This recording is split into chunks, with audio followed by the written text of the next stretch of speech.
Hey everybody, welcome once again to Tomes of Terror, my little book review series that I do on here. So, Arkansas-based author Robert Campbell was nice enough to contact me several weeks ago and ask if I wanted to receive a signed copy of what I'm assuming is his first novel for review. And of course, I readily agreed because that's a very nice thing to do. So thank you very much, Robert. He actually went to great personal expense to send it to me by one-day shipping. So I really do appreciate it. And like I said, if you're an author as well and you want to send me a book or send me a link to your book if it's on Kindle Unlimited or something like that to review, then I will make every effort to do that. Although sometimes it might be a few weeks because I usually have, stuff. I have reviews like kind of scheduled about a month in advance. So the book in question is this one, The Legend of the Cove Witch. I'm sorry, there's like kind of a glare on there, but yeah, you can see that. Okay. So evidently, like according to the end note, like at the end of the book where it says the end and then it has the date, like, because a lot of authors do that. So evidently this was finished in 2016, and also the author's note at the beginning said that this was the third draft of the book and the one that he was the happiest with. But the publication date on Google Books is listed as October 2021. So I'm assuming that he, took that time to get it all together or whatever. Now, speaking of Google Books, this is a little bit weird. This novel's entry on there features the bio of another writer named Robert Campbell, who is actually an 85-year-old architect who graduated from Harvard like a long time ago and currently writes about architecture. Like he's an architecture critic for the Boston Globe. So that's not the same guy. The guy that wrote this like appears, at least from his photo, like much younger. So yeah, I think that's really weird. That's probably just happened because Robert Campbell, like the old guy, has a Wikipedia page, so Google just pulled it off of there, I'm assuming. So just a heads up, if you go to Google Books and see this book's entry on there, that's actually not the actual bio of the guy that actually wrote this book, so I just thought I would point that out. Now, this novel, I don't believe it specifically states anywhere that it's YA, or that it's targeted toward a younger audience, but when I started reading it, that was like the impression that I got. And Robert Campbell does have children's author featured quite prominently in his actual bio, like the real one. So I'm going to assume that this was written for a younger audience, although I will say that it does have some fairly graphic violence and a couple of really brief, not terribly graphic sex scenes. Like I said, I'm not real familiar with what's out there in YA, so I don't know what the standards are, like as far as violence or sex or whatever goes, so this might be par for the course, not entirely sure. So the beginning of the story is set in the present day, in the author's hometown, so it's a real place, called Magnet Cove, Arkansas, and the story revolves around a high school student named Noella McLean. And she's, at the start of the story, busy doing what most teenage girls do, I guess. Hanging out with her best friend, whose name is Brandy, working on class assignments, doing school shit, and also crushing on the hot quarterback at school, whose name is Nicholas. Happily, Nicholas also returns her affection, so, that's cool. He even asked her to the homecoming dance, and she just squeezed with excitement. Noella's over the moon. She's like, my life couldn't get any better than this. And since this is a horror novel, you know that that's not gonna last, so yeah. So soon after that, though, a sort of darker pall, I guess, is cast over the teenager's life. So one night, she has this really vivid nightmare in which a distant ancestor of hers, whose name is Jeanette McLean, pursues her through this like old village, which is a village, I guess, like in local lore, is one that is supposedly is like this old village from the 17th century, I think, and they talk about it being out there, but no one's ever found it. So it's sort of like they think it's really there, but it's like mythical because nobody ever knew exactly where it was. So she gets pursued through this village and is obviously very scary, and she gets rescued by this ghostly little girl whose name is Abigail. Now, Abigail warns Noella that Jeanette, who is the fabled Cove Witch, and also little Abigail's mother, I believe Abigail is about 6 years old, if I'm remembering correctly, that Jeanette is going to be coming and killing Noella very soon. And like I said, this is a dream. So Noella, just like everybody else presumably in this town, has heard all these legends about the Cove Witch, and particularly the story that Jeanette McLean, the titular Cove Witch, is said to reappear every generation and murder one of her ancestors as revenge for what had been done to her like centuries ago. Apparently, nobody in Magnet Cove really believes in the Cove Witch anymore, but Noella is kind of starting to have her doubts. You know, yes, she has the nightmare, but then she's at the movies with her friends, and she has this other vision of Jeanette where she thinks, like, the witch is, like, coming to get her and, like, grabs her arm. And after she wakes up from this encounter, she actually has like a hand-shaped like bruise on her arm or whatever. So she's like, okay, well, this shit is probably real. So it so happens that shortly after this incident, one of the teachers at school assigns a research paper, I think like about a historical figure or something like that. And she insists that Noella write one about Jeanette McClain. Because they're like, hey, that's your distant ancestor, so wouldn't it be neat if you wrote like a paper about her and about the legend that sprung up about her and stuff like that. Now, Noella, because she's had all this like creepy shit start happening, she's pretty reluctant to do this, especially since she's starting to suspect that the Cove Witch actually might be real and actually might be coming to get her for whatever reason, but she can't really manage to talk her way out of it. So her and her friends decide that they're going to go visit Noella's aunt, Nettie, who I think, at least according to the author's note at the beginning of the book, is based on a real person. So I'm thinking that it's probably like the author's aunt or something like that, because I think her name was Nettie as well. He thanked her in the author's note at the beginning. So I'm assuming this is based on a real relative of his.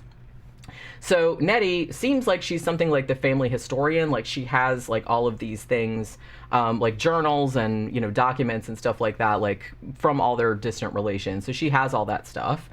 And stuff about that and stuff about like the curse. It's supposedly that this family is cursed. Like I said, the witch is supposed to come like once every generation and kill one of the relatives. Now from that point forward, the novel takes place pretty much entirely in the past, as Noella and her friends are basically, it's kind of like a frame story, like the modern day stuff. Like then it goes back to the past. And so they're essentially like listening to Nettie, like laying out all of this stuff, like from the ancestor journals and the documents and things like that. So we first go back to 1691 and learn how Jeanette, who started out as this really beautiful, very decent, very pure-hearted young woman, eventually ends up like turning to the dark side, due to a combination of this magic amulet called the Raven's Eye that her husband Gerard gives her like for Christmas one year.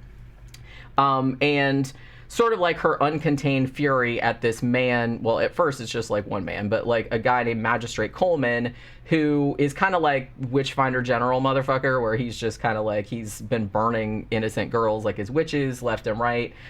Even though I think in this, I mean, obviously in this book's universe, witches actually do exist. So I don't know if it's implied that some of the people that he burned like were actually witches, so fuck them, but it's like, you know what I mean? But, you know, but some of the girls were obviously innocent, and he's getting a little too heavy-handed with the witch burning, and Jeanette doesn't like it.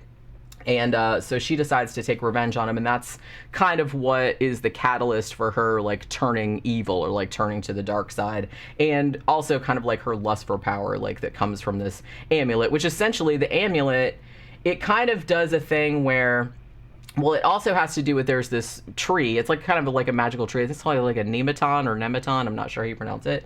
But it kind of grows out in the forest, and she gets like a lot of her power from that. But essentially, like if you say this Latin phrase, like whatever you want to happen, like the amulet will kind of like make it happen. So you can, I mean, I guess you kind of have to like learn how to do it and shit like that. But you can use, you don't have to use it for evil though. Like the amulet, like it could go either way. It's just like a magical device. Like how you use it is up to you, kind of thing. So initially, at first, I mean, Jeanette uses her amulet for good, you know what I mean? Just like helping people around the town or whatever. But eventually, because she's mad at Magistrate Coleman, and then she starts getting mad at other people in the town, and starts thinking, oh, it wouldn't hurt to just like fuck up this person because they're a douche or whatever. And then as that starts going on, something comes up where, you know, and like I said, I don't want to spoil like the plot points and stuff, but she feels like there's kind of like a personal betrayal, like by her family.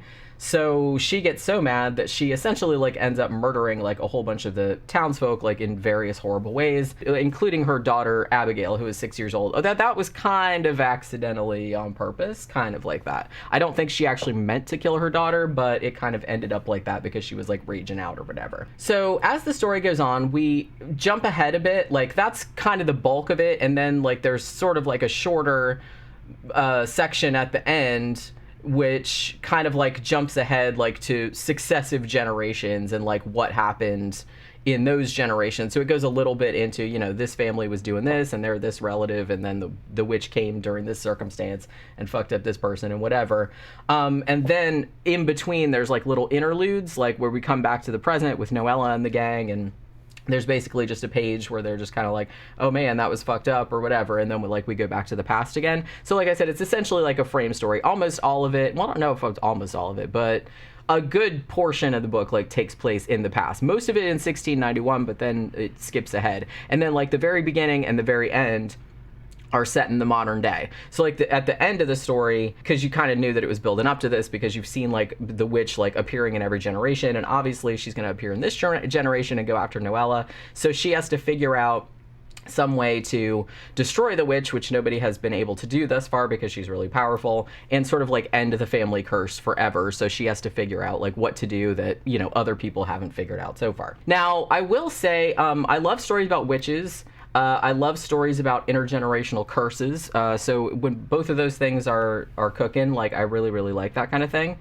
But I will say I think the main thing that let this novel down was not so much the story, which I thought was like actually really interesting and really well thought out, and you know, it was like a good idea. Like I said, I love witch stuff, but I think it was mostly like the execution.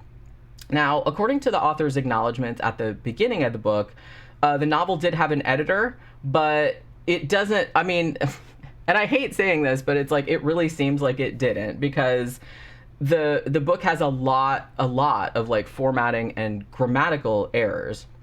Now, the most common of these were run-on sentences and sentence fragments. And that's crazy because I feel like the book I talked about last week, The House on Rectory Lane, that had a lot of run-on sentences too. What is that? Are we doing that now? Because I thought like that's, yeah, you're not supposed to do run-on sentences. But yeah, so I've seen that a lot like in books recently, and I've just decided everybody just said fuck it, and it's like we're just gonna have sentences. Like, who needs periods or semicolons? We're just gonna put a comma in there. But yeah, so because House on Rectory Lane was like that too. So that was the most common thing, was run-on sentences, sentence fragments. There were also, and this is another thing that happened in House on Rectory Lane, was that there were a lot of missing dialogue quotes. So you couldn't tell when the person stopped talking and when it went back to just, you know, exposition or whatever. And also another thing that House on Rectory Lane did was that sometimes two or more characters would be talking in the same paragraph, which is usually something you don't do because it's too confusing. Because, you know, usually if a new character is talking, you move to another paragraph because, you know, then you know this is a different person talking. When there's a couple different people's quotes in there, it sounds like it's the same person talking. So it was that. So it was kind of confusing. Also, there was kind of like mistakes that would have been like easy to fix, like incorrect usage of to, like TO. A lot of incorrect uses of those, of and off, your, Y-O-U-R, and your, Y-O-U apostrophe R-E. So there was like a lot of messes. That was a lot messed up. Things of that nature. So like I said, I hate saying this kind of stuff. I don't like to come down too hard on independently published authors because I'm one myself, and I know how hard it is that you can't, I mean, you know, us broke asses can't really afford to hire like a professional editor to like go through stuff. But so I'm willing to give like a lot of latitude, like if it's not too egregious, but this one really, really had like a lot, and I kind of feel like the editor probably should have caught them because it really did like kind of interfere with your enjoyment of the story, which is actually very good. I will say too that there was kind of like, I don't want to say, I don't know, like the tone of the writing seemed like it was a little bit like repetitive. It seemed like kind of a little bit maybe amateurish, and maybe that was because, like I said, that's kind of why I got the idea that it was, you know, geared toward like a younger audience. But one thing I noticed that happened like a bunch of times was that there'd be a scene where like something happened, like the witch appeared and like killed somebody or something like that. And then like the next scene or the scene after that would be somebody running to a house and saying, oh my God, like the witch killed somebody. And then they would describe it. So it was almost kind of like you're repeating the same scene over again, except this time it happened and then you were telling somebody about it. So I kind of feel like that just probably just needed to be trimmed out, because you don't really have to, it's like, you know, we already saw that happen. We don't need to see somebody like telling somebody that it happened, or you can like shorten that a little bit. Because like I said, it's just kind of like unnecessary. It would have made the plot flow a lot better if some of that was trimmed out. Also, some of the dialogue didn't sound all that realistic, sounded a little bit stilted. And I will say this is something that kind of stood out to me too. Like in the sections of the book that were set in the past, there were some kind of like anachronistic phrases and concepts used. Like sometimes like a character who was supposedly like in 1691 would be like, "What's the deal, Dad?" or something like that. You know what I mean? Whereas like somebody in 1691, I'm presuming, like I didn't live back then, I don't know, but probably wouldn't say that, and so it was kind of like brought you out of the story a little bit. Also, here's another weird thing. There were several references in the book to like gravestones and buildings and stuff like that being damaged by acid rain.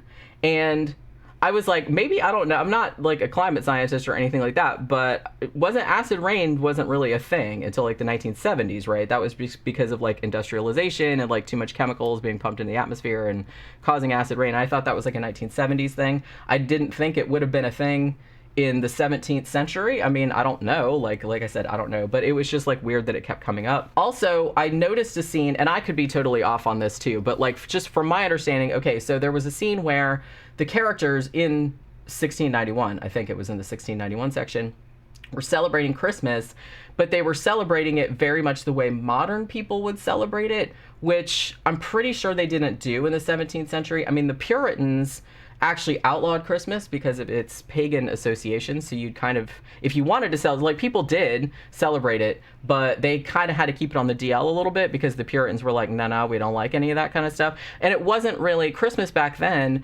wasn't really like a child-focused gift-giving kind of holiday. It was more kind of like, let's get drunk and eat a lot kind of holiday, which I guess it kind of is. But they didn't really have the whole like, kid-focused gift-giving thing really until like the 19th century. It was more just kind of like it was more like an adult-focused like bacchanal type of holiday, which is why the Puritans didn't like it, because they're like, having fun, we can't have that, like with all the drinking and food and stuff. So I don't think that the characters were Puritans necessarily, but had they been, like the Puritans absolutely did not celebrate Christmas. That was kind of one of their things.